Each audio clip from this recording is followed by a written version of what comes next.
నమస్కారం. ప్రతిధ్వనికి స్వాగతం. ఓటు ప్రజాస్వామ్యంలో గొప్ప ఆయుధం. దాన్ని ఉపయోగించే ప్రజలే ఈ దేశ విధాన నిర్ణేతలు. అదే ప్రజాస్వామ్య స్ఫూర్తి, గణతంత్ర ఆత్మ. రాజ్యాంగం ఇచ్చిన సార్వజనీన ఓటు హక్కు అందుకు తొలిమెట్టు. 7.5 దశాబ్దాల గణతంత్ర భారతంలోనూ ఓటర్ల జాబితాల గందరగోళాలు తీరడం లేదు. ఓటు హక్కుకి అర్హులెవరు, అనర్హులెవరు, లోపాల పుట్టగా మారిన ఓటర్ల జాబితాల ప్రక్షాళన, ఎన్నికల సంస్కరణలో ఇంకా మీనమేచాలి. ఈ నేపథ్యంలోనే బీహార్లో ఎన్నికల సంఘం చేపట్టిన ఓటర్ జాబితా ప్రక్షాళనలో బంగ్లాదేశ్, నేపాల్, మయన్మార్ దేశస్తుల పేర్లు బయటపడ్డం దుమారం రేపింది. వివాదం సుప్రీంకోర్టు తలుపు తట్టే వరకు వెళ్ళింది. ఇప్పుడు దేశమంతా ఈ ప్రక్రియ అమలు చేస్తామంటోంది నిర్వాచన్ సదన్. ఈ ఓటు జాబితాల ప్రక్షాళనతో పాటు ఎన్నికల సంస్కరణలో ఇకనైనా పడాల్సిన ముందడుగులేంటి? ఇదే అంశంపై ఈరోజు ప్రతిధ్వని చర్చ చేపట్టింది. మన చర్చలో పాల్గొంటున్న వాళ్ళు కె రవికుమార్ గారు, ఎన్నికల పరిశీలకులు, అలాగే జస్టిస్ చంద్రకుమార్ గారు, హైకోర్టు విశ్రాంత న్యాయమూర్తి. ముందుగా రవికుమార్ గారు, ఇప్పుడు రాజ్యాంగం కావచ్చు, రాజ్యాంగ నిర్మాతలు కోరుకున్న ఒక పరిణితి చెందిన ప్రజాస్వామ్య భారతానికి తొలిమెట్టు ఏంటంటే సార్వజనీన ఓటు హక్కు. కానీ ఇప్పటి పరిణామాలు చూస్తుంటే ఆ స్ఫూర్తి చాటుతున్నట్లుగా ఉందా? గుడ్ ఈవినింగ్ ఆల్ అండి. ఖచ్చితంగా లేదనే చెప్పాలి. ఎందుకంటే రాజులు, రాజ్యాలు ఇవన్నీ ఉండొచ్చేమో కానీ but end of the day institutions అనేవి ఇమ్మోర్టల్ అని చెప్పి మనం అనుకుంటాం. సో ఇక్కడ ఎవరైతే వ్యక్తులు ఆయా ఇన్స్టిట్యూషన్ సీట్స్లో కూర్చుంటున్నారో వ్యక్తులుగా చూడకూడదు. ఆ ఇన్స్టిట్యూషన్ని గౌరవాన్ని ప్రతిబింబించేలాగా, ఎక్కువగా పనిచేసేలాగా టిఎన్ శేషన్ గారి టైంలో ఏ విధంగా అయితే ఎలక్షన్ కమిషన్ ఆఫ్ ఇండియాకి ఎనార్మస్ రెప్యుటేషన్ అయితే వచ్చిందో అక్రాస్ ద వరల్డ్, సో ఆ విధంగా పనిచేసే వ్యక్తులు ఆ విధంగా ఐ మీన్ టు సే ఏంటంటే ఒక మంచి దృక్పథంతో నేను ఈ సీట్లో కూర్చున్నాను, ఈ సీటు గౌరవాన్ని పెంపొందించాలి అనే ఆలోచనతో పనిచేస్తే ఖచ్చితంగా ఆ వ్యక్తి తను అనుకునే లక్ష్యాలను నెరవేర్చే అవకాశం ఉంటుందండి. కానీ గత 15-20 ఏళ్ళ నుండి మనం భారతదేశంలో ఈ ఎలక్షన్ కమిషనర్ల నియామకం కానీ లేకపోతే వాళ్ళు తీసుకుంటున్న వివాదాస్పద నిర్ణయాలు కానీ ఇవన్నీ చూస్తూ ఉంటే ఖచ్చితంగా ఆ వ్యవస్థలో లోపాలు అనేవి మనకు స్పష్టంగా కనిపిస్తూ ఉన్నాయి. ఇది నిజంగా రాజ్యాంగ పరిధికి లోపడలేదు, రాజ్యాంగాన్ని అనుసరించి వాళ్ళ నియామకాలు జరగట్లేదు.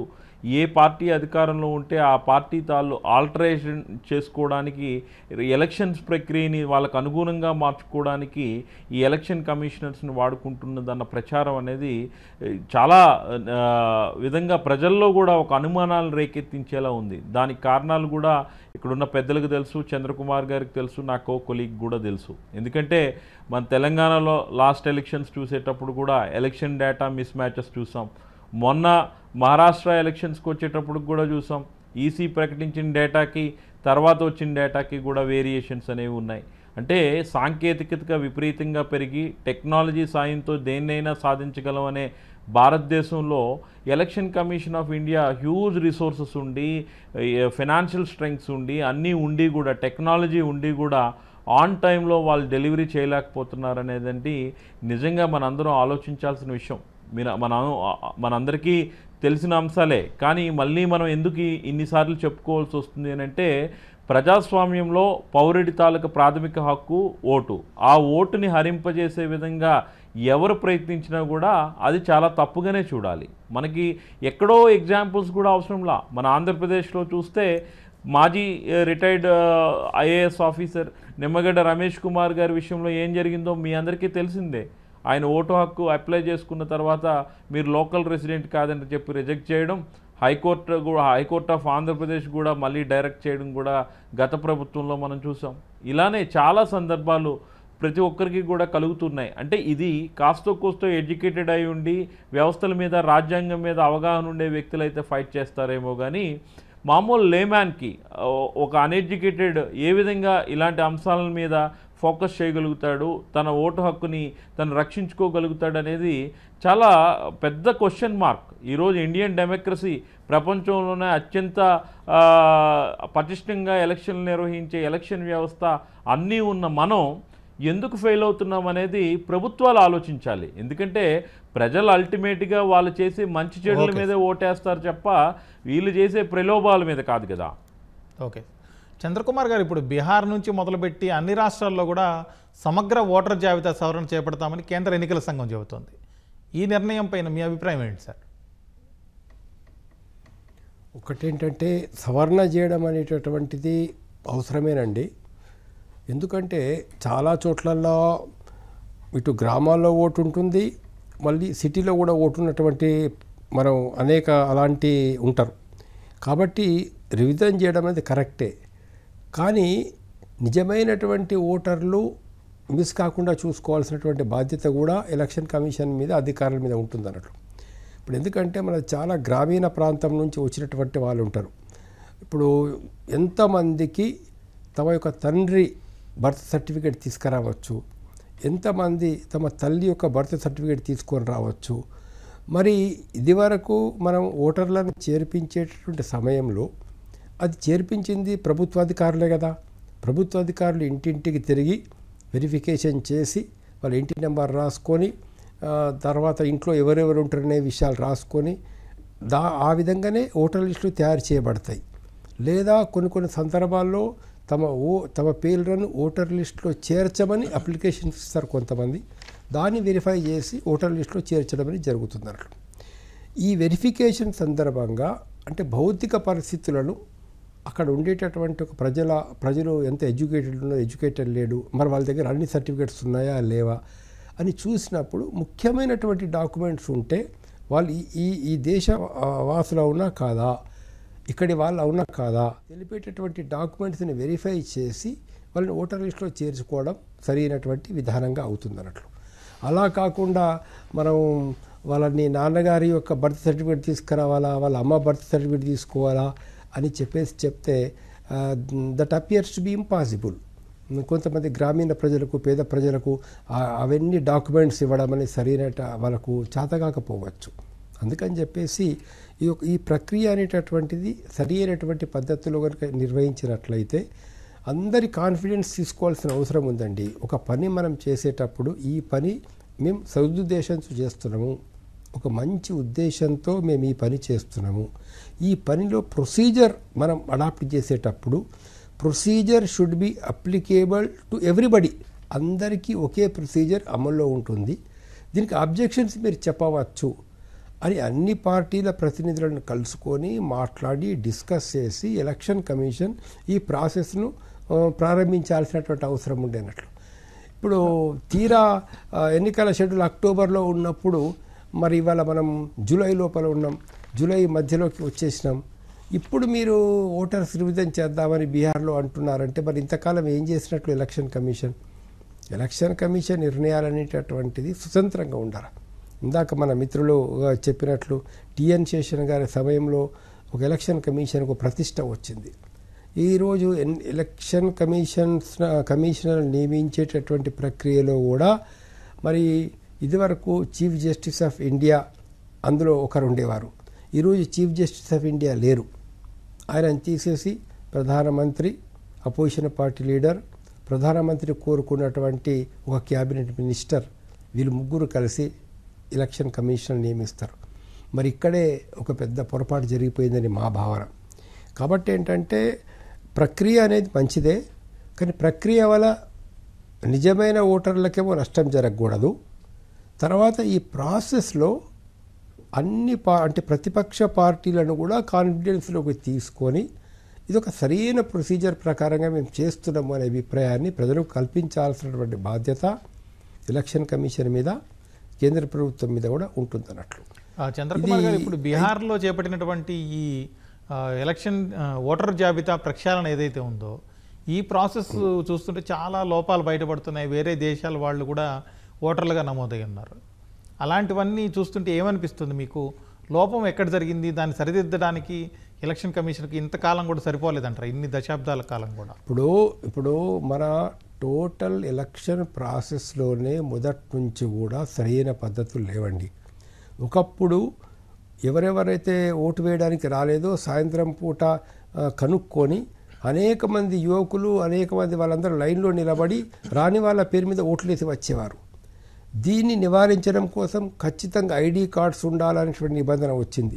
ఈ ఐడి కార్డుల వల్ల కొంత దొంగ ఓట్లు తగ్గినటువంటి మాట వాస్తవమే, కానీ అన్ని చోట్ల కొనసాగడం లేదు. కొన్ని కాన్స్టిట్యుయెన్సీస్లలో ఈవినింగ్ 5 తర్వాత వందలాది మంది పోలింగ్ బూత్లోకి వచ్చేసి ఓట్లు వేసినట్లు రికార్డ్స్ వస్తున్నాయి. మరి కొన్ని చోట్ల కంప్లైంట్ బెదిరించి భయపెట్టి ఓటర్స్ కాని వాళ్ళు కూడా 5 PM తర్వాత వచ్చి ఓట్లు వేస్తున్నారనేటువంటి ఆరోపణలు ఉన్నాయి. మరొక ఆరోపణ, మరి ఎలక్షన్స్ ఓటర్స్ లిస్ట్ రివిజన్ చేసేటప్పుడు ఒకే కాన్స్టిట్యుయెన్సీ నుంచి 8,000 ఓట్లు తీసేసినారని, మళ్ళీ ఒక 5,000-6,000 ఓట్లు కలిపారని, ఇలాంటి అన్ని ఆరోపణలు వస్తున్నాయి. నేను చెప్పేది ఏంటంటే, నేను చెప్పదలుచుకున్న విషయం ఏంటంటే, ఎలక్షన్ కమిషన్ను ప్రజలు అనుమానించేటటువంటి దిశగా ఉండకూడదు. అలా ఉంటే ప్రజాస్వామ్యం ప్రమాదంలో పడుతుంది. కాబట్టి ఎలక్షన్ కమిషన్ మీద ఒక గురుతరమైన బాధ్యత ఉంది. తను చేసేటటువంటి ప్రాసెస్ ఓకే సార్, ఇది ప్రజాస్వామ్య పద్ధతిలో డెమోక్రటిక్ వేలో చేస్తున్నాము అనేటువంటి నమ్మకాన్ని ఇటు ప్రజలకు అటు ప్రతిపక్షాలకు కూడా కల్పించాల్సిన బాధ్యత ఎలక్షన్ కమిషన్ మీద ఉంటుంది అన్నట్లు. ఇప్పుడు మీరు చెప్పినట్లు ఏదో మైనమార్ నుంచి వచ్చిన వాళ్ళు, బంగ్లాదేశ్కి వెళ్ళి వచ్చిన వాళ్ళు, మిగతా ఇతర దేశస్తులు, ఈ మధ్యన వచ్చి వచ్చినటువంటి వాళ్ళని ఎలిమినేట్ చేయాలనేటువంటి ప్రాసెస్ అంటే కరెక్ట్ ప్రొసీజర్ ప్రకారం మీరు చేయండి, ఇబ్బంది ఏమి ఉండదు అందులో. కానీ ఎప్పటి నుంచో ఇక్కడ ఉంటున్న వాళ్ళు, ఆధార్ కార్డు ఉన్నవాళ్ళు, రేషన్ కార్డు ఉన్నటువంటి వాళ్ళు, ఎలక్ట్రిసిటీ బిల్స్ ఉన్న వాళ్ళు, హౌస్ ట్యాక్స్ కట్టినటువంటి వాళ్ళు, మరి ప్రైమరీ ప్రూఫ్స్ అన్నీ వాళ్ళ దగ్గర ఉన్నప్పుడు మరి వాళ్ళని కూడా మీ తండ్రి నుంచి తీసుకురండి బర్త్ సర్టిఫికెట్, మీ తల్లి నుంచి బర్త్ సర్టిఫికెట్ తీసుకురంటే ఎలా సాధ్యమవుతుంది? కాబట్టి సుప్రీంకోర్టు చెప్పినట్లు ఆధార్ కార్డు ఆధారంగా ఏదో ఒక 2 డాక్యుమెంట్స్ పెట్టి వీటి ఆధారంగా మేము చేస్తున్నామని చెప్పడం ఎలక్షన్ కమిషన్కు సమంజసంగా ఉంటుంది. రవికుమార్ గారు, ఇప్పుడు ఓటర్ల జాబితాల లోపాలకు అసలు బాధ్యత ఎవరిది? రాష్ట్ర కేంద్ర ప్రభుత్వాలదా లేకపోతే ఎన్నికల సంఘానిదా? ఎందుకు సరిదిద్దలేకపోతున్నారు ఈ సమస్యని? సార్, ఇక్కడ ఒక్క విషయం మనందరం గమనించాలి. ఎలక్షన్ కమిషన్ ఆఫ్ ఇండియాకి ప్రత్యేకంగా ఆయా రాష్ట్రాల్లో వాళ్ళ తాలూకా రిసోర్సెస్ ఏమీ ఉండవండి. వాళ్ళు they have to depend on the local state governments ఫంక్షనరీస్తోనే వాళ్ళు పని చేయించుకోవాలి. ఇప్పుడు ఇందాక పెద్దలు మన చంద్రకుమార్ గారు చెప్పినట్టు ఆ ఓటర్ నమోదు ప్రక్రియ జరిగేటప్పుడు ఏ విధంగా అయితే ఒక ఎన్యూమరేటరు, ఒక BLO వెళ్తాడో ఆ ప్రాసెస్లో ఏంటి వాళ్ళ తాలూకా డాక్యుమెంట్స్ కూడా వెరిఫై చేసి వాళ్ళని ఓటర్గా ఎన్లిస్ట్ చేస్తారు. చేసేటప్పుడు అపోజిషన్ పార్టీ వాళ్ళ వ్యక్తిని కూడా ఆ ఇన్ఫర్మేషన్ ఇస్తారు. పలానా వ్యక్తిని మేము యాడ్ చేస్తున్నాము, లేకపోతే డిలీట్ చేస్తున్నాము, మీకు ఏమైనా అభ్యంతరాలు ఉన్నాయని చెప్పే ప్రాసెస్ అనేది చాలా అద్భుతమైన ఎలక్షన్ సిస్టమేటిక్ ఎలక్షన్ మెకానిజం ఉన్న కంట్రీ అండి మంది. బట్ ఎందుకు ఈ లోపాలు జరుగుతున్నాయి అని అంటే, ఇందాకలు మనం అనుకున్నట్టే ఒక 20 ఏళ్ళ 30 ఏళ్ళ నుండి ఏమవుతుందంటే ఎలక్షన్ కమిషన్ ఆఫ్ ఇండియా తన గ్లోరీని లూజ్ అవుతూ వస్తుంది.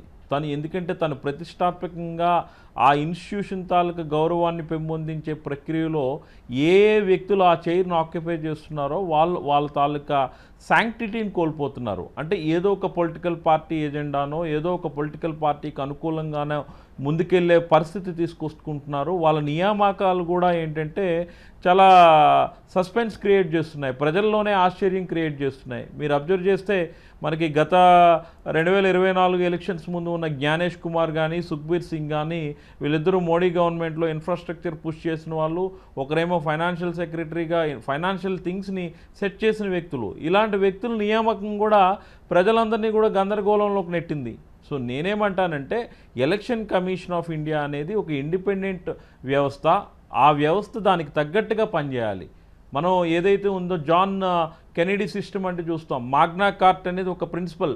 బ్రిటిష్ అందరూ కూడా ఏంటంటే అప్పుడున్న జాన్ని ఏదైతే ఈ యుద్ధాల్లో ఫెయిల్ అవుతుండేటప్పుడు కింగ్ కూడా, రాజు కూడా ఈ షుడ్ బి అబైడెడ్ టు లా అనేది వాళ్ళు చెప్పడం జరిగిందో దాన్ని ఒక ఫ్రేమ్వర్క్గా డిజైన్ చేసుకొని ఆ డాక్యుమెంట్ని వాళ్ళు సీల్ చేసుకొని ఫంక్షనింగ్ చేయడం జరిగింది. అంటే రాజు ప్రపంచానికి పరిపాలించడానికే కానీ వాళ్ళకి కూడా సెట్ ఆఫ్ రూల్స్ ఉంటాయన్న విధానం అనేది మనం మర్చిపోతూ ఉన్నాం. ఈరోజు డెమోక్రసీ అపహాస్యం పాలయ్యే పరిస్థితి తీసుకురావడానికి కారణం కూడా కొన్ని ఉదాహరణలు ఉన్నాయి. ఇందాకలు కూడా నేను ఉదాహరించా. ఏంటి, ఇంత పెద్ద మెకానిజం ఉండి, ఇన్ఫ్రాస్ట్రక్చర్ ఉండి, టెక్నాలజీ ఉండి, మానవ వనరులు ఉండి, ఫైనాన్స్ ఉండి, అన్నీ ఉండి కూడా ఎలక్షన్ కమిషన్ ఆఫ్ ఇండియా గత దపదపాలుగా చూస్తే ఆ డేటాని పబ్లిష్ చేయడంలో కానీ, కాన్స్టిట్యున్సీ వైజ్ ఇచ్చే రిపోర్ట్స్ విషయంలో కానీ, పర్సంటేజ్ ఆఫ్ ఓట్ని పోలయ్యే డేకి ప్రచురించడంలో కానీ ఘోరంగా విఫలమైందని చెప్పడానికి కొన్ని ఎగ్జాంపుల్స్ మన కళ్ళ ముందునే ఉన్నాయి. తెలంగాణలో జరిగింది, మొన్న జరిగిన మహారాష్ట్రలో జరిగింది, ఢిల్లీ ఎలక్షన్స్లో కూడా జరిగింది. అసలు ఇంత పెద్ద ప్రజాస్వామ్యంలో ఎంత ఓకే, మీరు ఈ వివరాలన్నీ ఇంతకుముందు కూడా చెప్పారు. ఓకే, అయితే ఇప్పుడు మీరు చెప్పినట్టుగా గత 2024 ఎన్నికల ముందు ఉన్నటువంటి అధికారులు మోదీ గవర్నమెంట్లో పనిచేశారు, వాళ్ళనే నియమించారన్నారు. అలాంటి వాళ్ళు కాకుండా ఇంకెవరిని నియమిస్తే బాగుంటుందంటారు? ఆ సెలక్షన్ ప్రాసెస్ ఏ విధంగా ఉండాలి ఎలక్షన్ కమిషన్కి సంబంధించి? సార్ అదే సార్, ఇందాకలు కూడా మన సెలక్షన్ ప్రాసెస్ అనేది చాలా బ్యూటిఫుల్గా ఉండేది. Supreme court of India chief justice ఒక ప్యానెల్ మెంబర్గా ఉండి ఒక ఫంక్షనరీని ఎవరిని నియమించాలి, ఎలా నియమించాలి అనేది ఒక ప్యానెల్ సెలక్షన్ అనేది ఒక అద్భుతంగా జరిగేది. ఈరోజు చూస్తే మన supreme court of India chief justice ప్యానెల్లో లేరు. గతంలో కూడా టిఎన్ శేషన్ గారు వచ్చినప్పుడు కూడా పివి నరసింహారావు గారి టైంలో ఇష్యూ జరిగింది. 3 మెంబర్స్కి ఎగ్జిక్యూటివ్ పవర్స్ని కాంకర్ చేస్తూ ఆయన ఒక ఇది పాస్ చేస్తే ఎంత బ్యూటిఫుల్ సిస్టమ్ అంటే ఇండియన్ డెమోక్రసీ. ముగ్గురులో కూడా ఏ ఒక్కరిని కూడా చీఫ్ ఎలక్షన్ కమిషనర్ని డిస్పోజ్ చేసే అధికారం వాళ్ళు ఎవరికి ఇవ్వాల. ఎందుకంటే ఆ రోజు మైనారిటీ గవర్నమెంట్ ఉంది, అభిశంసన పెట్టాలి, మేజర్ పార్లమెంటేరియన్స్ తాలకు సపోర్ట్ ఉంటే కానీ మనం చీఫ్ ఎలక్షన్ కమిషనర్స్ని రిమూవ్ చేసే అధికారం మనకు లేదు. అలాంటి గౌరవప్రదమైన వ్యవస్థలో మనం ఉన్నాము. ఇంతకన్నా అద్భుతమైన ఎలక్షన్లు నిర్వహించామండి ఒక్క 1970లో తప్ప. ఓకే, ఇప్పుడు రాజకీయ పరిశోధకులు దేవేందర్ పోల గారు మనతో జాయిన్ అయ్యారు. దేవేంద్ర గారు, ఇప్పుడు ఒక్క ఓటుతోటే నేతల తలరాతలు పూర్తిగా మారిపోతుంటాయి, అలాగే ప్రజలు పెట్టుకున్న నమ్మకాలు కూడా తలకిందలు అవుతుంటాయి. అది తెలిసి కూడా ఇన్ని దశాబ్దాలుగా ఓటర్ల జాబితాలో ఎందుకు లోటుపాట్లను సరిదిద్దలేకపోతున్నారంటారు? ముందుగా అందరికీ నమస్కారం అండి. నిజమే అండి, మనకు ఎప్పటి నుంచినో కూడా ఈ సమస్య ఉంది. ఇప్పుడు మనం మాట్లాడుకుంటున్న కాంటెక్స్ట్ లో బీహార్ లో 2003 తర్వాత మనకు రివిజన్ జరగలేదు కాబట్టి ఇప్పుడు చేస్తున్నాం అని చెప్తున్నారు. ముఖ్యంగా మనము వేరే కంట్రీల యొక్క సిస్టమ్ ని ఇందాక పెద్దలు ప్రస్తావించారు, నేను కూడా ఆ విషయం చెప్పదలుచుకున్నాను. మీరు అడిగిన క్వశ్చన్ బట్టి ఒక్క ఓటుకి మనం ఇచ్చే విలువని బట్టే మన డెమోక్రసీ యొక్క వాల్యూస్ అన్నది తెలుస్తాయండి. మనకి ఇప్పుడు ఆస్ట్రేలియా, జర్మనీలో 18 ఏళ్ళు నిండిన వెంటనే ఆటోమేటిక్ గా నేషనల్ రిపోజిటరీ నుంచి రికార్డ్స్ తీసుకొని ఆటోమేటిక్ గా ఓటర్ రిజిస్ట్రేషన్ అన్నది జరిగిపోతుంది. వెరాజ్ మన ఇండియాలో ఏంటి అంటే ఇదర్ మనం ఓటర్ వాలంటీర్ గా వెళ్ళి రిజిస్ట్రేషన్ చేసుకోవాలి, లేదా ఎప్పుడైనా election commission of India drives జరుగుతున్నప్పుడు అప్పుడన్నా పాజిబుల్. అలా కాకుండా ఒక సెంట్రల్ రిపోజిటరీ ఉండి ఆటోమేటిక్ అడిషన్స్ అలాగే డిలీషన్స్, ఎప్పుడైతే ఈ డెత్స్ కానీ పర్మనెంట్ మైగ్రేషన్స్ కానీ జరుగుతాయో అలాంటప్పుడు సిస్టమ్ అన్నది సింగిల్ రిపోజిటరీ ఉండి ఆటోమేటిక్ గా జరిగి దాన్ని తర్వాత వెరిఫై చేసి వ్యాలిడేట్ చేసే సిస్టమ్ ని కానీ ఎస్టాబ్లిష్ చేయగలిగితే ఇటువంటి ప్రాబ్లమ్సే ఉండేవి కావు. అటువంటి సిస్టమ్ రావడానికి మన దగ్గర ఉన్న ఇన్ఫ్రాస్ట్రక్చర్ ఒకప్పుడు సహకరించలేకపోయింది. కానీ ఇప్పుడున్న పరిస్థితుల్లో, ఇప్పుడున్న డేటా యుగంలో భారతదేశానికి ఖచ్చితంగా ఆ సత్తా ఉంది. ఈసీ తొందరలోనే అటువంటి చర్యలు కూడా తీసుకోవాలి. ఓకే సార్, చంద్రకుమార్ గారు, ఇప్పుడు నిజానికి ఓటర్ల జాబితాతో సవరణ ప్రక్రియ విషయం సంబంధించి ఇప్పుడు పెద్ద చర్చ జరుగుతుంది దేశవ్యాప్తంగా. కాకపోతే దాన్ని ఓటర్ల జాబితాని ఆధార్తో అనుసంధానించాలి అని చెప్పి ఎలక్షన్ కమిషన్ ప్రయత్నించింది. కాకపోతే సుప్రీంకోర్టు తీర్పుతో ఆగిపోయింది ఆ ప్రాసెస్. అలాంటి పరిస్థితుల్లో స్వచ్ఛమైన ఓటర్ల జాబితా తయారు కావాలంటే ఉన్న మార్గాలు ఏంటి అసలు? ఇప్పుడు ఒకటండి, ఏదన్నా కానీ మనం ఓటర్ను గుర్తించాలంటే అతని దగ్గర ఉన్నటువంటి డాక్యుమెంట్స్, ఆధార్ కార్డు కావచ్చు, బ్యాంక్ అకౌంట్ కావచ్చు, అదే ఎలక్ట్రిసిటీ బిల్స్ కావచ్చు, ఇలాంటి ఒక హౌస్ ట్యాక్స్ రిసీట్స్ కావచ్చు, అంటే ఫిజికల్ వెరిఫికేషన్ చేసిన తర్వాత ఆయన ఓటర్ అవునా కాదా అనేది ఖచ్చితంగా ఒక ప్రూఫ్, అంటే ప్రభుత్వం ఇచ్చినటువంటి డాక్యుమెంట్స్ను ప్రూఫ్గా తీసుకొని ఆయన ఓటర్ అవునా కాదా అనేది నిర్ణయం చేయాల్సిన అవసరం ఉంది. ఈ ప్రాసెస్ ఎటువంటి అనుమానాలకు దారితీయకుండా సరియైన పద్ధతి లోపల, అంటే అందరికీ విశ్వాసం కలిగించేటటువంటి విధంగా నిర్వహించాల్సినటువంటి బాధ్యత ఎలక్షన్ కమిషన్ మీద ఉంది. అయితే మన వాళ్ళు చెప్పినట్లు టోటల్ ప్రాసెస్లోనే విపరీతమైన అవినీతి పెరిగిపోయిందండి.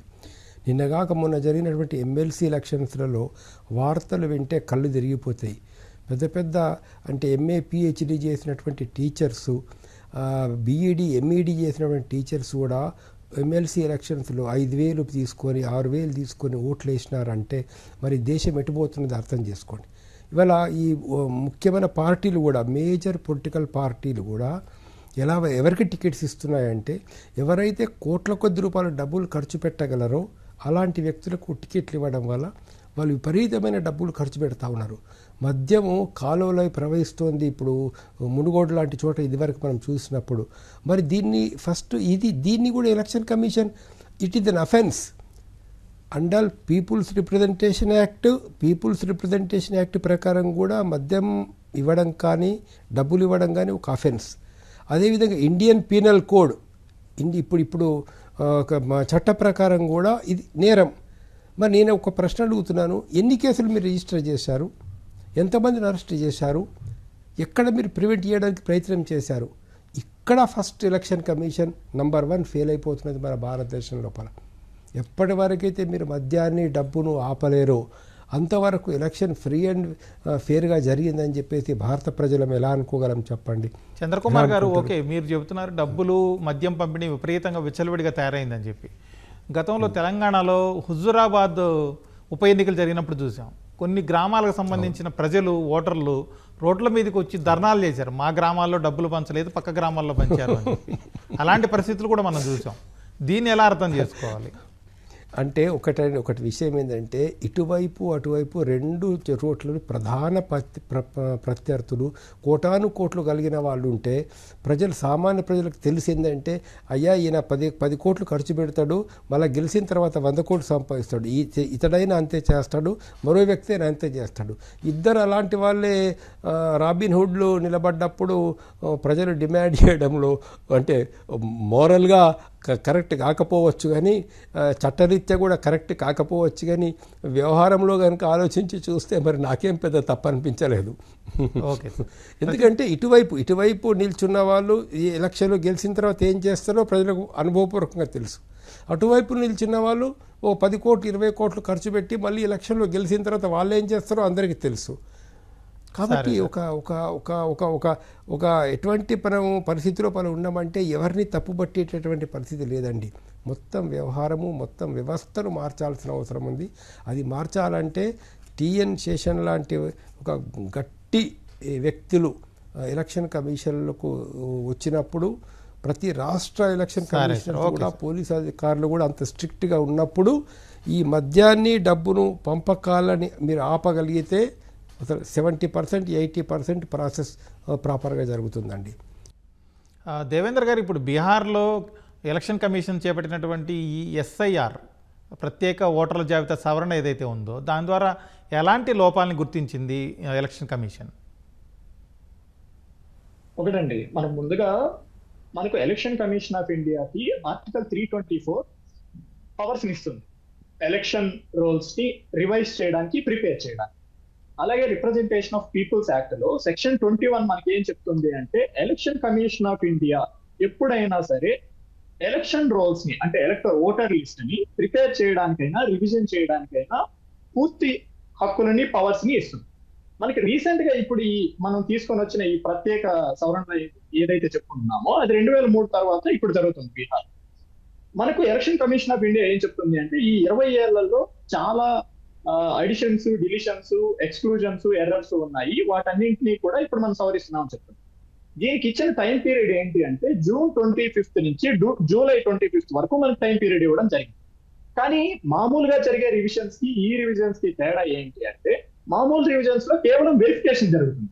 ఎవరైతే కొత్తగా రిజిస్టర్ చేసుకోవాలనుకున్నారో వాళ్ళకి వెరిఫికేషన్ చేసుకునే ఛాన్స్ ఉంటుంది. బట్ ఇక్కడ ఏంటి అంటే పైగా 2003లో చేసిన మనకి ఏదైతే ఎస్ఐఆర్ ఉందో దానికి ఇప్పటికి తేడా ఏంటి అంటే ఇప్పుడు మనకు వెరిఫికేషన్ అంటే ఎవరైతే 2003 జనవరి తర్వాత ఓటర్లుగా రిజిస్టర్ చేసుకొని ఓటు వేసింటారు అంటే 4-5 టైమ్స్ ఓటు వేసుకున్న వాళ్ళు కూడా తిరిగి మేము ఓటు వేయడానికి ఈ దేశ సిటిజన్స్ గా వాళ్ళు కొన్ని డాక్యుమెంట్స్ ఇవ్వాలి. ఆ డాక్యుమెంట్స్ ని ఈసీ 11 డాక్యుమెంట్స్ ని ఇచ్చింది. అందులో ఆధార్ ని, రేషన్ కార్డ్ ని ఎక్స్క్లూడ్ చేసింది. తర్వాత సుప్రీం కోర్ట్ ఆఫ్ ఇండియా దాన్ని ఇంక్లూడ్ చేయమని డైరెక్షన్స్ ఇచ్చింది. కానీ ప్రస్తుతం యాజ్ ఆఫ్ టుడే చూసుకుంటే మనం ఈ రోజు జూలై 15 చూసుకుంటే 83.66% నుండి ఈ డాక్యుమెంట్స్ ని సబ్మిట్ చేశారు. ఏదో ఒక డాక్యుమెంట్ ని ప్రూఫ్ గా మేము ఈ దేశంలో ఓటు వేయడానికి మాకు హక్కు ఉంది అని చెప్పి 83.66% ఇప్పటికి సబ్మిట్ చేశారు. దాంతో పాటు 1.59 lakh మెంబర్స్ చనిపోయిన విధంగాను, 2.2 lakh మెంబర్స్ పర్మనెంట్ గా షిఫ్ట్ అయిపోయిన విధంగాను, అలాగే most importantly 0.73% of population 2 times లేదా అంతకంటే ఎక్కువ ఓటర్స్ గా వివిధ ప్రదేశాల్లో రిజిస్టర్ చేసుకున్నట్లు ఈసీ మనకు చెప్తుంది. కానీ ఇక్కడ అన్నిటికన్నా ఇంపార్టెంట్ ఇష్యూ ఏంటి అంటే మనకి కేవలం 10 days మాత్రమే ఈ లిస్ట్ లో ఇప్పుడు ఎన్యూమరేషన్ డాక్యుమెంట్ సబ్మిట్ చేయడానికి టైం ఉంది. ఇప్పటికి కూడా 11.82%, అంటే దాదాపు 93.94 లక్షల మంది ఇప్పటికి కూడా ఈ డాక్యుమెంట్స్ సబ్మిట్ చేయాలి. ఇక్కడ వస్తున్న కీలకమైన క్వశ్చన్ ఏంటి అంటే ఖచ్చితంగా ఈ ఎర్రర్స్ ని ఈసీ మార్చాల్సిన, దీన్ని నిర్దిష్టంగా తయారు చేయాల్సిన, ఒక స్పష్టమైన ఓటర్ లిస్ట్ ని తయారు చేయాల్సిన బాధ్యత ఉంది. కానీ బీహార్ లో నవంబర్ లో ఎలక్షన్స్ పెట్టుకొని కేవలం 1 నెల రోజులు ఇచ్చి ఇంతమంది యొక్క లిస్ట్ ని ఉన్నట్టుగా ఇప్పుడు రివిజన్ చేయడానికి ఇంత తక్కువ టైంని ఎందుకు ఇచ్చింది అన్నది మొదటి ప్రశ్న. ఇంకొక రెండో ముఖ్యమైన ప్రశ్న ఏంటి అంటే మైగ్రెంట్ లేబర్స్ యొక్క పరిస్థితులు ఏంటి? ఈ 30 రోజుల్లో వాళ్ళు మళ్ళీ రాష్ట్రానికి వచ్చి ఈ డాక్యుమెంట్స్ రెడీ చేసుకొని సబ్మిట్ చేసే పరిస్థితి ఉండదు. అలా అని ఈసీఐ వాళ్ళ దగ్గరికి వెళ్ళే పరిస్థితి ఉండదు. సో బీహార్ మైగ్రెంట్స్ వర్కర్స్ లో సప్లైలో one of the largest migrant suppliers. So అటువంటి పరిస్థితుల్లో ఈ మైగ్రెంట్ లేబర్స్ యొక్క ఓట్లు లేకపోతే వాటికి ఎటువంటి చర్యలు తీసుకుంటున్నాం అన్న దానిపైన కూడా ఈసీ ఖచ్చితంగా వెంటనే స్పందించి దానికి తగినందుగా కొన్ని ఆదేశాలు ఇవ్వాల్సిన అవసరం అయితే ఉంది. దేవేంద్ర గారు, అలాగే ఈ ఓటర్ల జాబితాతో పాటు ఇతరత్ర ఎలక్షన్ కమిషన్ చేపట్టాల్సిన సంస్కరణలు ఏంటి, ఎలాంటి అవసరం ఉంది ఈ విషయంలో? మనకు ఎలక్షన్ కమిషన్ ఆఫ్ ఇండియా ఇందాక రవికుమార్ గారు చెప్పినట్లు కూడా one of the strongest and finest election commission of India. అందుకనే India stood for test of time అంటే 75 సంవత్సరాల తరువాత కూడా కేవలం ఒక్క ఎమర్జెన్సీ పీరియడ్ మినహాయిస్తే ప్రతిసారి కూడా ఎలక్షన్ల ద్వారా డెమోక్రసీని ప్రతి 5 ఏళ్లకోసారి పునరావృతం చేసి డెమోక్రసీ ప్రజాస్వామ్య దేశంగా 75 సంవత్సరాలు దృఢంగా నిలబడిన దేశం మనం. సో ఇప్పుడు ఎలక్షన్ కమిషన్ ఆఫ్ ఇండియాని కొత్తగా ఏమి రిఫార్మ్ చేయాల్సిన అవసరం లేదు.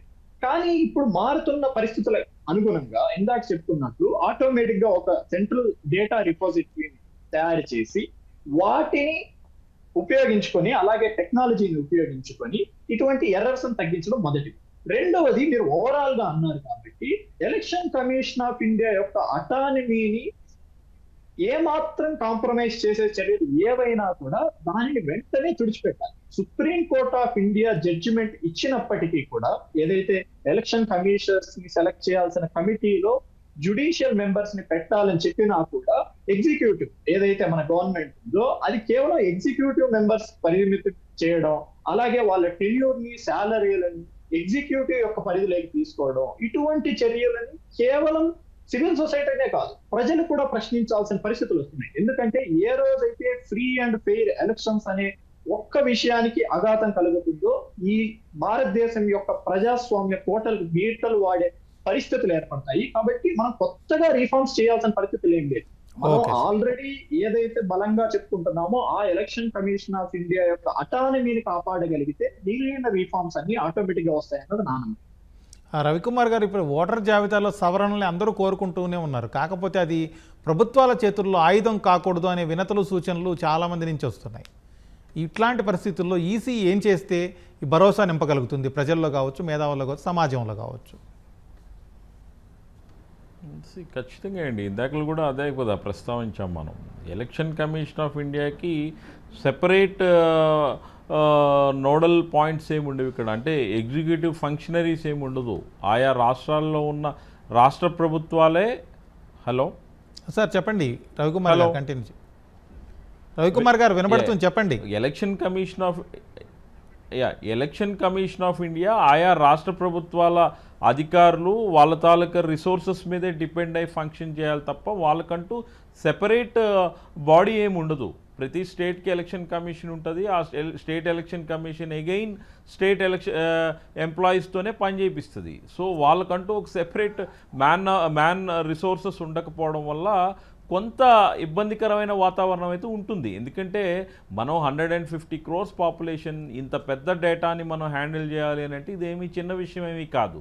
బట్ ఏదైతే సవరణలు ఇవన్నీ జరుగుతూ ఉన్నాయో, ఇప్పుడు ఇందాక సోదరులు చెప్పినట్టుగా గత 4-5 సార్లు బీహార్లో ఎలక్షన్ ఓటు హక్కును ఉపయోగించుకున్న వ్యక్తి ఈరోజు సడన్గా వచ్చి నెల రోజుల టైంలోనే తన తాలూకా డాక్యుమెంట్స్ని సబ్మిట్ చేయాలి అని అంటే ఆ మెకానిజం కూడా state government of Bihar provide చేయగలగాలి. వాళ్ళు ఇమీడియట్లీగా క్యాస్ట్ సర్టిఫికేటా, లేకపోతే ఆధారా, లేకపోతే ఇంకేదైనా రిలవెంట్ డాక్యుమెంట్ ఏదైతే ఎలక్షన్ కమిషన్ ఆఫ్ ఇండియా సూచించిందో వాళ్ళకి సబ్మిట్ చేయమని, ఆ డాక్యుమెంట్ని స్పీడీ ప్రాసెస్లో వాళ్ళకి డెలివరీ చేసే మెకానిజంని కూడా ఆయా డిస్ట్రిక్ట్ పాయింట్స్లో కానీ ఆయా విలేజెస్ పాయింట్స్లో కానీ క్రియేట్ చేస్తే ఎవరైతే ఓటర్ జాబితా నుండి తొలగించబడుతున్నారో వాళ్ళు సబ్మిట్ చేయడానికి వాళ్ళకి టైం దొరుకుతుంది. సో అది లేకన్నా మనం ఎలాంటి ప్రత్యామ్నాయ ఏర్పాట్లు చేయకన్నా సడన్గా ఒక పాలసీని తీసుకొచ్చి 4 ఏసీ గదుల్లో కూర్చొని తీసుకునే నిర్ణయం అనేది ప్రజల్లోకి తీసుకెళ్లాలంటే అంత ఈజీ ఏం కాదండి. అది దానికి తగ్గట్టుగా మెకానిజం ఉండాలి, అవేర్నెస్ ఉండాలి, అన్నీ ఉండాలి.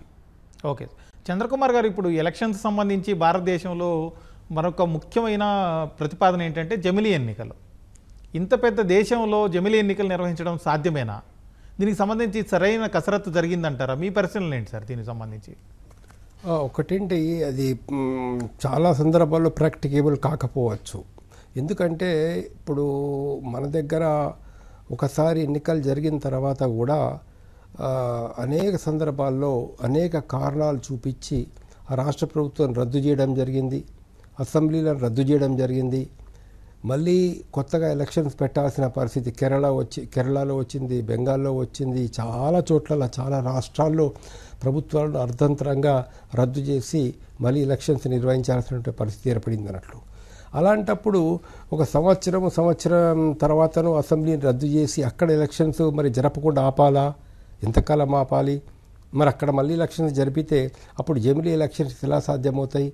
కాబట్టి కేంద్ర ప్రభుత్వం ఏదైతే ఉందో తన అధికారాల్ని రాష్ట్ర అసెంబ్లీని రద్దు చేసి అధికారాన్ని ఉపయోగించకంటే మొదలు విచక్షణ జ్ఞానంతో చేయాల్సిన అవసరం ఉండే. ఇలాంటి కొన్ని చిక్కులు ఉన్నాయి మనకు. ఇలాంటి చిక్కులున్న సందర్భంగా జమిలీ ఎన్నికలు ఇంకొక సమస్య కూడా ఉత్పన్నమవుతుంది అన్నట్లు. ఏంటంటే ప్రధానంగా ఒక రాష్ట్రానికి జరుగుతున్నటువంటి ఎన్నికల్లో ఓట్లు వేసేటప్పుడు ప్రజలు ఆ రాష్ట్ర సమస్యల్ని, అక్కడ ఉండేటువంటి స్థానిక సమస్యల్ని ప్రధానంగా దృష్టిలో పెట్టుకొని ఓట్లు వేస్తారు. అదే కేంద్రానికి జరిగేటువంటి ఎన్నికల లోపల దేశం మొత్తాన్ని దృష్టిలో పెట్టుకొని జాతీయ పార్టీలలో ఏ పార్టీ మెరుగైన పార్టీ అని ఆలోచించి ఓట్లు వేయడం అనేది జరుగుతున్నట్లు. ఇవన్నీ కారణాల దృష్ట్యా దీన్ని మరింతగా విస్తృతంగా చర్చించాల్సిన అవసరం ఉంది. మరి ప్రాక్టికేబుల్ కాకపోవచ్చు అని చెప్పేసి నేను భావిస్తున్నాను. దేవేంద్ర గారు, ఇప్పుడు చాలా లోపాలు ఉన్నాయని మనం మాట్లాడుకుంటున్నాం. అయినా కూడా చాలా దేశాలతో పోల్చితే భారతదేశానికి సంబంధించిన ఎలక్షన్ వ్యవస్థ చాలా పటిష్టంగా ఉంది, మెరుగ్గా ఉంది అని అందరూ చెబుతున్నమాట. దీనిని మరింత సమర్థవంతంగా మార్చేందుకు తీసుకోవాల్సిన జాగ్రత్తలు ఏంటి, రావాల్సిన సంస్కరణలు ఏంటి? ఒకటైతే నిజమండి, ఎలక్షన్ కమిషన్ ఆఫ్ ఇండియా మనకు స్ట్రాంగ్ గా లేకపోతే ఇండియా అన్నది డెమోక్రటిక్ గా ఇంతకాలం కొనసాగడానికి ఛాన్సెస్ చాలా తక్కువ ఉండేవి. కానీ ఇందాక మనం చెప్పుకున్నట్లు యుఎస్ఏ కానీ లేదా కెనడాలో కానీ ఓటింగ్ అన్నది పూర్తిగా వాలంటరీ, రిజిస్ట్రేషన్ అన్నది కూడా పూర్తిగా వాలంటరీ. ఆన్లైన్ లోకి వెళ్ళి సిటిజన్స్ రిజిస్టర్ చేసుకోవాల్సిన పద్ధతి. వెరాస్ మనకి జర్మనీ, ఆస్ట్రేలియా లాంటి కంట్రీలో, ఎస్పెషల్లీ ఆస్ట్రేలియాలో ఓటింగ్ అన్నది కంపల్సరీ. అండ్ దాంతో పాటు ఓటింగ్ రిజిస్ట్రేషన్ అన్నది ఆటోమేటిక్ గా జరిగిపోతుంది. ఫర్ ఎగ్జాంపుల్ మనకు data repository, national data resource bank ఏదైతే ఉంటుందో దాని నుంచి చాలా ఫాస్ట్ గా వెళ్ళిపోతుంది. బికాస్ మనకు నేషనల్ వైడ్ గా ఉన్న ఒకే ఒక్క ఐడెంటిఫల్ డేటా రిపాజిటరీ ఏంటి అంటే Aadhaar data. But election commission of India ఈ కేసులో, మన బీహార్ కేసులో చూస్తున్నప్పుడు ఆధార్ కాకుండా వేరే డాక్యుమెంట్స్ ని 11 డాక్యుమెంట్స్ లిస్ట్ చెప్పింది. ఆధార్, రేషన్ కార్డు కాకుండా సబ్మిట్ చేయమని చెప్పింది. కానీ మనము మామూలు నార్మల్ సిచ్యువేషన్స్ లో ఇప్పుడు మనకు ఎలక్టోరల్ రూల్స్ 1960 కింద ఫార్మ్ 6 అని ఉంటుంది. ఫార్మ్ 6 లో ఓటర్ గా మీరు రిజిస్టర్ చేసుకోవాలి. ఒక 18 ఇయర్స్ నిండిన వ్యక్తి ఓటర్ గా రిజిస్టర్ చేసుకోవాలి అంటే కంపల్సరీగా ఆధార్ ఇవ్వాలి. It is compulsory. ఆధార్ ఉంటే ఖచ్చితంగా ఆధార్ ఇస్తే మాత్రమే కొత్త ఓటర్ గా రిజిస్టర్ అవుతుంది. సో అది ఎలక్షన్ కమిషన్ ఆఫ్ ఇండియా రూల్సే చెప్పింది. కానీ ఇప్పుడు రివిజన్ రూల్స్ వచ్చేటప్పటికి ఆధార్ ని మేము వ్యాలిడేట్ చేయము అని చెప్పాం. సో ఎందుకు రీజన్? ఇది మొదటి. రెండోది, ఇప్పుడు మనకు ఒక పర్టికులర్ పీరియడ్ ఆఫ్ టైం తర్వాత ఎలక్టోరల్ రూల్స్ ని ఇంటెన్సివ్ గా రివిజన్ చేయాలి అన్న ఒక టైం ఫ్రేమ్ అన్నది లేదు. Election commission of India 20 years తర్వాత చేస్తుంది, వేరే ఢిల్లీ సిచ్యువేషన్ లో 15 years తర్వాత చేసింది. సో ఒక పర్టికులర్ టైం పీరియడ్ అన్నది లేదు. థర్డ్, మనకు ఇప్పుడు నెక్స్ట్ ఎలక్షన్ సీజన్స్ చూసుకుంటే బీహార్ ఎలక్షన్స్ ఉన్నాయి ఈ ఇయర్, ఆ తర్వాత తమిళనాడు, ఆ తర్వాత వెస్ట్ బెంగాల్, ఆ తర్వాత కేరళ ఉంది. సో కొంచెం డీప్ గా అర్థం చేసుకున్నట్లయితే నాన్ బీజేపీ స్టేట్స్ రూలింగ్ లో ఉన్న స్టేట్స్ ఇవి. సో ఇటువంటి పరిస్థితుల్లో ఇప్పుడు మన సుప్రీంకోర్టు జడ్జిమెంట్ రాగానే ఇది కేవలం ఈ రివిజన్ అన్నది బీహార్ కి పరిమితం కాదు, మిగిలిన రాష్ట్రాల్లో కూడా చేస్తామని చెప్పారు. Jan 1, 2026 ని డేట్ గా నోటిఫై కూడా చేయడం జరిగింది. సో ఎందుకని నాన్ బీజేపీ రాష్ట్రాలు పరిపాలిస్తున్న ఎలక్షన్స్ వస్తున్నప్పుడు, ఏ రాష్ట్రాల్లో అయితే ఉన్నాయో అందులో ఎలక్షన్స్ వస్తున్నప్పుడు మాత్రమే దీన్ని ఇంత ఫాస్ట్ గా చేస్తున్నారు అన్నది కూడా ఇంకో క్వశ్చన్. సో ఎన్ఆర్సీని బ్యాక్ డోర్ లో తీసుకొని వస్తున్నారు అని బీహార్ లో అపోజిషన్ పార్టీస్ ఆల్రెడీ అక్యూజ్ చేస్తారు. సో ఓవరాల్ గా మీరు అడిగిన దాన్ని బట్టి చూసుకుంటే ఎలక్షన్ కమిషన్ ఆఫ్ ఇండియాని పార్టీలు పవర్ లో ఉన్నప్పుడు తమ బెనిఫిట్స్ కోసం యూజ్ చేసుకుంటున్నాయా అన్నది మొదట మనం గమనించాల్సిన క్వశ్చన్. ఈ క్వశ్చన్ ఎందుకు వస్తుంది? ఎలక్షన్ కమిషన్ ఆఫ్ ఇండియాకి ఏదైతే అటానమీ ఉందో దాన్ని జియోపాయిడైజ్ చేస్తూ, అది అపాయింట్మెంట్స్ లో కావచ్చు, ఇందాక పెద్దలు రవికుమార్ గారు చెప్పినట్లు ప్రత్యేకమైన దళం లేకపోవడం వల్ల కావచ్చు, లేదా మరేదైనా ప్రొసీజరల్ రీజన్స్ వలన కావచ్చు. సో ఓవరాల్ గా చూసుకున్నప్పుడు మిగిలిన కంట్రీస్ తో పోల్చినప్పుడు మన election commission of India better గా ఇంత లార్జ్ డేటాను, ఇన్ని వేరియేషన్స్ ఉన్న ఎలక్షన్ ఫేజెస్ ను సక్సెస్ఫుల్ గా కండక్ట్ చేయగలుగుతుంది. కానీ ఈ పరిస్థితుల్లో ప్రజలకి ఏదైతే ఎలక్షన్ సిస్టమ్ పైన, free and fair electoral system పైన ఉన్న నమ్మకాన్ని, అటానమీని కాంప్రమైజ్ చేసే విధంగా వస్తున్న ఈ చర్యల్ని వెంటనే జుడిషియల్ పద్ధతుల్లోనూ, civil rights and more importantly ప్రజల యొక్క చైతన్యాన్ని తీసుకురావడం ద్వారా అటానమీని కాపాడారు. రవికుమార్ గారు, ఇప్పుడు దేశంలో పారదర్శకంగా ఎన్నికలు జరగాలంటే మీ అంచనా ప్రకారం, మీ అభిప్రాయం ప్రకారం ఎలాంటి సంస్కరణలు తీసుకొస్తే బాగుంటుందంటారు? సార్, కొత్తగా సంస్కరణలు ఏమీ తీసుకురావాల్సిన అవసరం ఏం లేదు. ఏదైతే model code of conduct MCC rules ఉంటాయో ఎలక్షన్ కమిషన్ ఆఫ్ ఇండియా ఆయా రాష్ట్రాల్లో ఎలక్షన్ నిర్వహించేటప్పుడు ఆ కోడ్ ఆఫ్ కండక్ట్ని పటిష్టంగా అమలు చేస్తే చాలు. ఇప్పుడు ఎగ్జాంపుల్, మద్యం పంచడం కానీ, ఎలక్షన్లో డబ్బులు పంచడం కానీ తప్పు అంటాము. Election commission of India absorbs వాళ్ళు తీసే వీడియోస్లో అన్నింటిలో కూడా మద్యం పంపిణీ, డబ్బు పంపిణీ అన్నీ జరుగుతూనే ఉంటాయి. కానీ చర్యలేవి, అటు డబ్బు తీసుకునే ఓటర్ మీద చర్య ఉండాలి, పంచే నాయకుడి మీద చర్య ఉంటేనే రేపు ప్రజల్లో ఒక భయం అనేది కలుగుతుంది, అవును మనం చేస్తున్న తప్పు అని. లేదు, ఇదేదో ప్రతి సంవత్సరం వచ్చే అమ్మవారి పండుగ జాతరలాగా మనకు వాళ్ళు 5 ఏళ్ళకి ఒకసారి ఇస్తారు కదా అని చెప్పి మనం కూడా కాంప్రమైజ్ అయితే ఈ సిస్టమ్ ఫెయిల్యూర్కే దారితీస్తుంది. So election commission of India తన విధి విధానాలు తనకి స్పష్టంగా తెలుసు కాబట్టి ఆ విధి విధానాలని ఏ విధంగా రూపొందించాలి, మారిన పరిస్థితుల్లో, మారిన సమీకరణాల్లో భాగంగా ఇంకాస్త టెక్నాలజీని ఉపయోగించుకొని ఎలాంటి రిఫార్మ్స్ తీసుకుంటే మంచి రిజల్ట్స్ని మనం ఇవ్వగలమనే దాని మీద ప్రయత్నం చేస్తే ఖచ్చితంగా సత్ఫలితాలను సాధిస్తుంది. లేదంటే ఏమవుతుందంటే గత 15-20 ఏళ్ళ నుండి మనం చూస్తూనే ఉన్నాం, దేశంలో ఏ రాజకీయ పార్టీ ఓడిపోయినా ఈవీఎంల మీద ఒక నెపం నెట్టేయడం, ఈవీఎంల్లో ఏదో ప్రాబ్లం ఉంది అందువల్లనే వాళ్ళు గెలిచారు వీళ్ళు గెలిచారనే మాటే తప్ప తమ విధానాలు, తమ పాలసీ నిర్ణయాలు వల్ల ప్రజలు మనకి వ్యతిరేకంగా ఓటేశారన్న పరిస్థితి అయితే ఈ రోజుకి కూడా మనం వినలా. మీకు ఒక ఎగ్జాంపుల్ చెప్తా. 2004లో మన ఈవీఎంస్ ద్వారా ఎలక్షన్స్ జరిగిన తర్వాత కాంగ్రెస్ పార్టీ అధికారంలోకి వచ్చిన తర్వాత ఒక రిప్రజెంటేషన్ గ్రూప్ ఎల్కే అద్వానీ గారిని వెళ్ళి కలిసింది. సార్, ఈవీఎంల్లో సమస్యలు ఏమైనా ఉన్నట్టుగా మనకు అనిపిస్తుంది, అందువల్లనే మనం ఓడిపోయామంటే ఆ పెద్ద ఆయన అద్వానీ గారు ఒక మాట అన్నారంట, అరే భారతదేశ చరిత్ర, భారతదేశ ఎలక్షన్ కమిషన్కి కానీ, భారతదేశ ప్రజాస్వామ్యం కానీ ప్రపంచ దేశాల్లో చాలా మంచి పేరుంది, మన పరువును మనమే బయట తీసుకుంటామా అని చెప్పి అన్న ఒక గొప్ప స్టేట్మెంట్ అద్వానీ గారి దగ్గర నుండి విన్న రోజులు కూడా ఉన్నాయి. అలాంటి పరిణితి ఏమైనా మన రాజకీయ నాయకుల్లో ఉందా అని అంటే ఈరోజు అలాంటి పరిణితి చెందిన రాజకీయ నాయకులు లేరు, అంత పరిణితి చెందిన ఓటర్లు కూడా లేకపోవడం అనేది మన ప్రజాస్వామ్యం తాలూకా దౌర్భాగ్యంగా చెప్పొచ్చు. సో రిఫార్మ్స్ అంటారా, ఇంక రిఫార్మ్స్ మనం చెప్పినట్టే. మద్యం తాగడం హానికరం అంటాము, మద్యం డబ్బుల మీదే ప్రభుత్వాలు నడిపే పరిస్థితి. అలానే ఎలక్షన్ కమిషన్ ఆఫ్ ఇండియా తన మోడల్ కోడ్ ఆఫ్ కండక్ట్ని ఎందుకు పటిష్టంగా అమలుపరచలేకపోతుంది అనే దాని మీద తను ఆత్మవిమర్శ చేసుకోవాలి ఫస్ట్ ఆఫ్ ఆల్. అంతేగాని ఏదో ఎలక్షన్లో టైంలోనే హడావిడి చేయడం, తర్వాత ఇది జరగడం. ఇప్పుడు ఇంత పెద్ద చర్చ జరుగుతున్న ఈ సవరణ కార్యక్రమం మీద ఎలక్షన్ కమిషన్ ఆఫ్ ఇండియా ఒక సంవత్సరం ముందే నిర్ణయం తీసుకుంటే బాగుండేది అనేది నా అభిప్రాయం. చంద్రకుమార్ గారు, ఇప్పుడు ప్రస్తుతం ఉన్న ఎన్నికల సంఘం కూర్పు, నియామకం, అలాగే ఎన్నికలు నిర్వహించే విధానం, వీటన్నింటిలో ఎలాంటి మార్పులు వస్తే బాగుంటుందని మీ అభిప్రాయం సార్? ఒకటండి, గతంలో ఎట్లయితే చీఫ్ జస్టిస్ ఆఫ్ ఇండియా కూడా వన్ ఆఫ్ ద మెంబర్గా ఉండెను ప్యానెల్లో, అంటే ఎలక్షన్ కమిషనర్స్ నియమించే ప్యానెల్లో ప్రధానమంత్రి గారు, supreme court chief justice, opposition party leader ఉండేవారు. ఆ విధానాన్ని కొనసాగించడం అనేది అన్ని రకాల శ్రేయస్కరం. అది ప్రజలకు కూడా ఉన్నటువంటి అనుమానాలను పోగొడుతుంది. రెండో విషయం అయితే ఉందో, హోల్ ఎలక్షన్ ప్రాసెస్ను మనం వీడియో తీసిన తర్వాత ఆ వీడియోలను అడిగినటువంటి వాళ్ళకు ఇవ్వాల్సినటువంటి బాధ్యత కూడా ఎలక్షన్ కమిషన్ మీద ఉంటుంది. మూడోది, అన్నిటికంటే ముఖ్యమైన విషయం ఏదైతుందో, పోలైన ఓట్లెన్ని, కౌంటింగ్ అవుతున్న ఓట్లెన్ని, పోలైన ఓట్ల శాతము ఎందుకు మారుతున్నది. మొట్టమొదటి ఎలక్షన్ కమిషన్ ఒకటి చెప్పడము, మళ్ళీ ఒక 2-3 రోజుల తర్వాత మరొక ఫిగర్స్ రావడము, ఇలాంటి దానికి ఎలక్షన్ కమిషన్ ఆస్కారం ఇవ్వకూడదండి. ఇంత ఎలక్ట్రానిక్, ఇప్పుడు ఇంత టెక్నాలజీ డెవలప్ అయింది, ఎక్కడి నుంచైనా నీకు ఇమ్మీడియట్గా క్షణాల మీద ఇన్ఫర్మేషన్ వస్తుంది. ప్రతి పోలింగ్ బూత్ నుంచి నీకు క్షణాల మీద ఇన్ఫర్మేషన్ వస్తుంది. టోటల్ ఓట్లు పోయిన ఎన్ని అని చెప్పడానికి రాత్రి 10 అయినా పర్వాలేదండి, 9 అయినా పర్వాలేదు, కానీ మీరు కరెక్ట్ ఫిగర్ ఒకసారి చెప్పిన తర్వాత దాన్ని మార్చుకోవడం అనేటటువంటిది ఇది ప్రజలకు అనుమానాలను రేకెత్తిస్తుంది. కాబట్టి బాధ్యత ఇవాళ కేంద్ర ప్రభుత్వం మీద ఉన్న బాధ్యత ఏంటంటే ఎలక్షన్ కమిషనర్ నియమించేటటువంటి ప్రాసెస్లో పాత పద్ధతిని కొనసాగించడం శ్రేయస్కరము.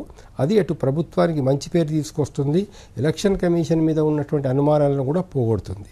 రెండో ప్రాసెస్తో ఇందాక రవికుమార్ గారు మిగతా పెద్దలు చెప్పినట్లు ఏదైతే కోడ్ ఉందో ఆ కోడ్ను ఖచ్చితంగా అమలు చేసేటటువంటి టిఎన్ శేషన్ లాంటి ఖచ్చితమైనటువంటి ఒక ఎలక్షన్ కమిషనర్స్ అవసరము.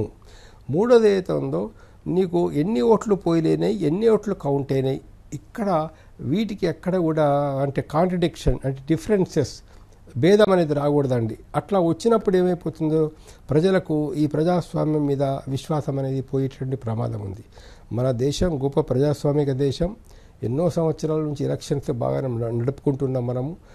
ఇంత గ్రేట్ నేషన్లో ఇంత గురుతరమైనటువంటి బాధ్యతను ఎన్నికల కమిషన్ నిర్వహిస్తున్నది.